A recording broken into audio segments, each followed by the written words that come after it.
Women in your 40s and single, come here a minute. Something happened to me at the end of 2024, and I just want to see, am I the only one that's there? I know I'm not, but like, I just need to talk to y'all. So, In this first snippet, our speaker addresses women in their 40s who are single, announcing she's shifting her mindset away from praying constantly for a husband. Instead of focusing on finding a man, she's focusing on personal fulfillment, travel, and new experiences. From a men's perspective, this is an important reminder. Maturity brings self-awareness, and people may opt to pursue their own paths instead of prioritizing relationships. For men, one key lesson is to understand that many women in their 40s or beyond might not be looking to center their lives around a partner.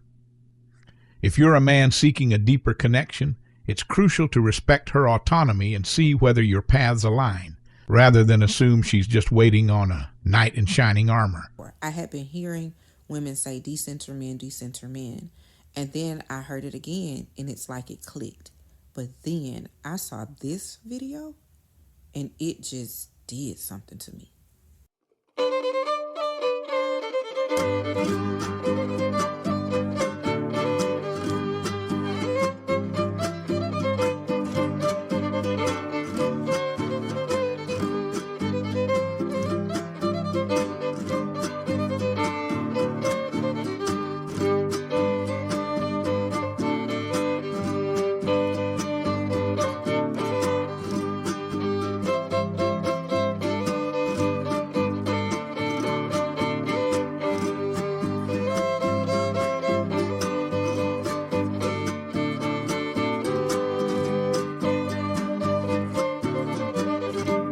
And that's not her only video.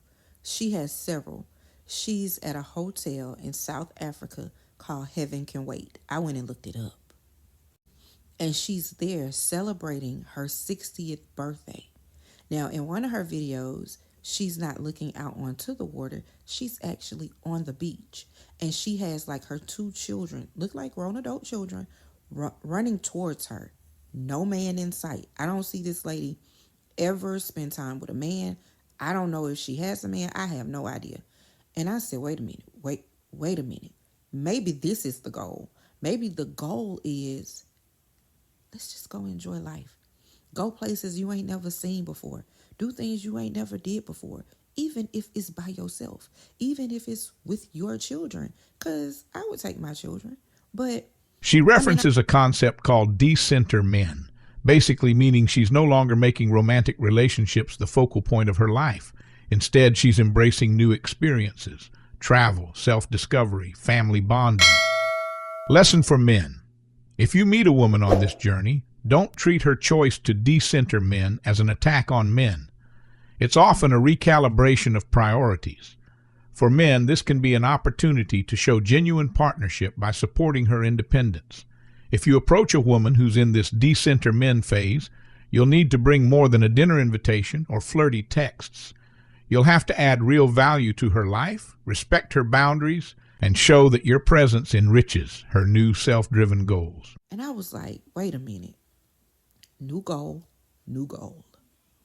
Then I just saw a lady who said, come with me as I take this one-day trip to New York. She got a $50 flight on Spirit to go to New York to try this ramen restaurant that's owned by a black woman, run by a black woman. She the only person work there. She makes the ramen by herself. And she took that one-day trip. I think she went to another market, but she took that one-day trip to go eat this ramen that she said was the best ramen she had ever had. And then she was going home. Baby, listen. And I think I'm in this place because Brooklyn will be 18 this year. She'll be 18. And even though my baby is not ready, she'll tell you, I'm not ready to be 18. And I keep telling her, baby, just the number gonna change. You'll still be at home because she has a late birthday. So she'll still be at home. She don't graduate to 2026. I said, so just the number gonna change. But she's not ready for adult life. And I get it because I have made childhood the best that I could make it for her. But I'm at a place where I'm like, my children are getting older. Brooklyn will be going to college soon. Even though Carrington will still be in the house, sometimes I can just hop a flight and go take me a 1 day trip and enjoy life all by myself. She's highlighting the freedom that comes with older kids and a renewed sense of self. For men out there who might be dating single moms with teenage or grown children, keep these insights in mind. 1. Emotional independence. She's used to juggling responsibilities alone, so she might not need your support in every scenario. That doesn't mean you can't offer help, but don't be offended if she's comfortable handling life's details solo.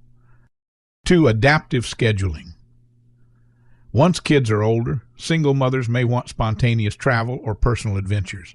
As a partner, you need to respect that spontaneity, maybe even join in if invited, but don't expect to always be top priority. So I don't know. At the end of last year, something just clicked for me. Like, if God wants to send a husband this way, fine.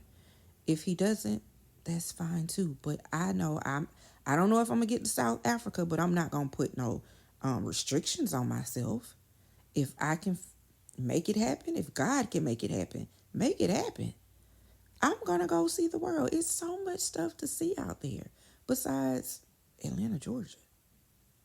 And I've been places, don't get me wrong. I've been places. But now I'm like, I think it's because my kids are getting older.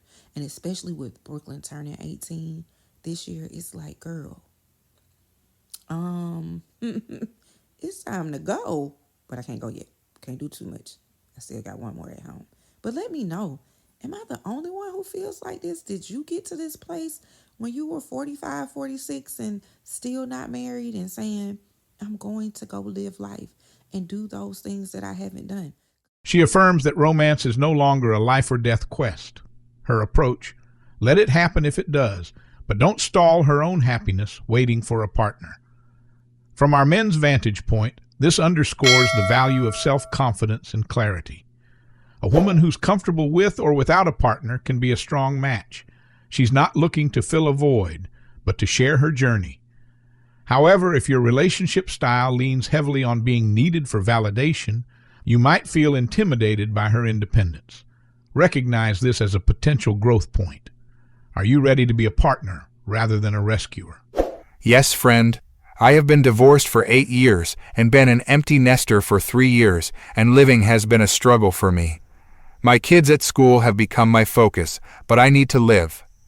This commenter's situation reveals another aspect of single motherhood. When the kids leave home, some women realize they've forgotten about their own fulfillment.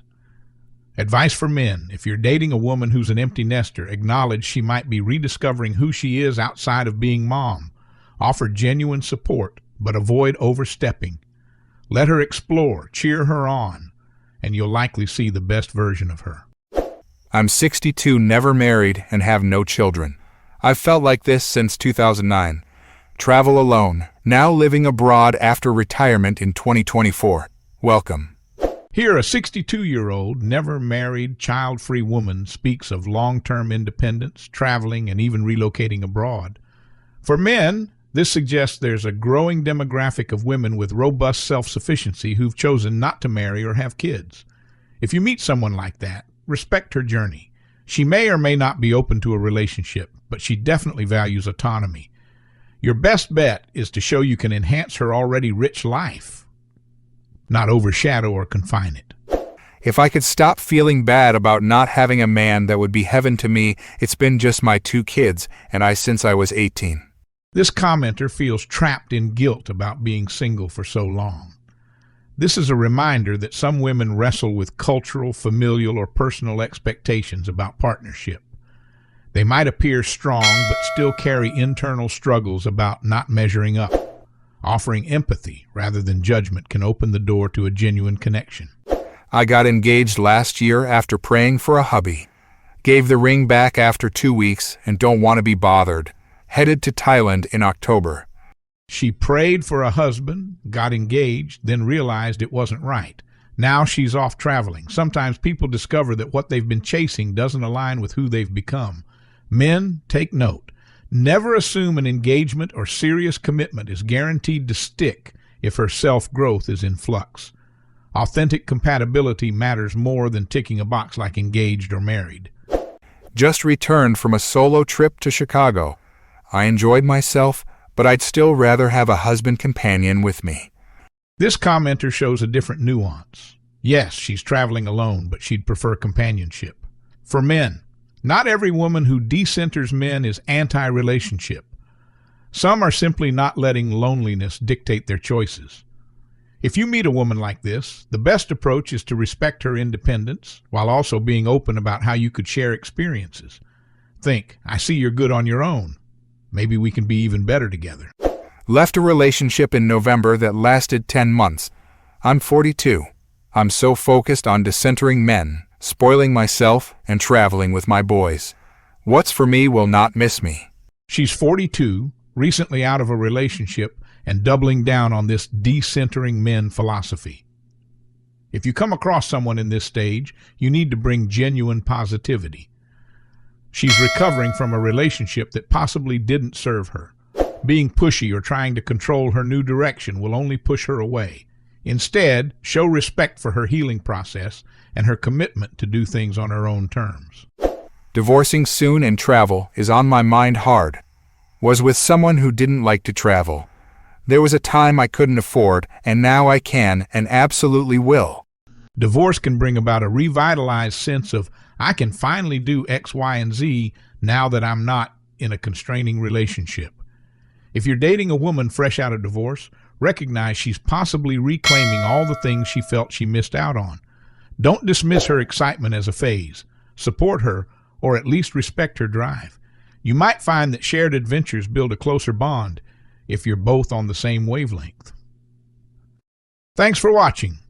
If you found these insights helpful, remember to give the video a like and subscribe for more content.